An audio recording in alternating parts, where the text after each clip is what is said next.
See, the way anxiety works is that it looks at all the worst case scenarios, all the scary situations for you, which is very personal.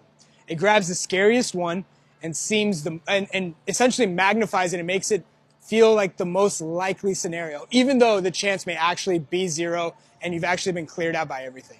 So first things first is to recognize that these scary intrusive thoughts are actually an offset of anxiety. What happens is your body ends up producing adrenaline, and your body ends up burning off the adrenaline, but one of the organs that burns off adrenaline is your brain.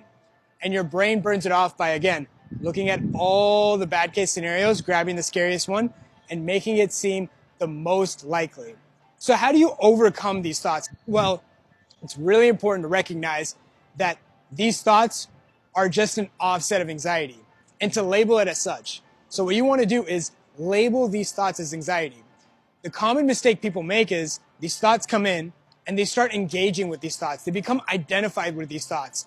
These thoughts come in, yeah, but what if the heart palpitations is due to some heart condition? What if the breathlessness is due to the fact that you may pass out any second?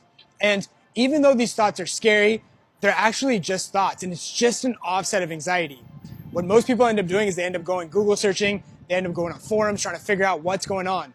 But if they just let the thoughts be there, just let it burn itself out, you'll notice that the thoughts go up, they get scary, they may scare you, but you don't need to do anything about it. And eventually it drops. The thought goes away. It comes and it goes on its own. And it's a very important thing to realize, because that's the first point. When I was struggling, I understood that I actually didn't have to do anything about these thoughts. They were just thoughts. I could leave it there. I could just keep it the way it was.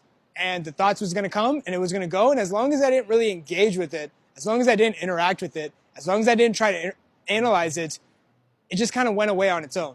So if you're struggling with these intrusive, scary thoughts, recognize that it's just an offset of anxiety. The same way you would experience a palpitation, the same way you may experience unreality, feelings of depersonalization, derealization, the same way you may even have some of the emotions that come with anxiety, this impending sense of doom or any of these other emotions. It's all an offset of anxiety. And the important thing to do is put it all under one umbrella, anxiety. If you can focus on overcoming the anxiety, the good news is all of these things collapse.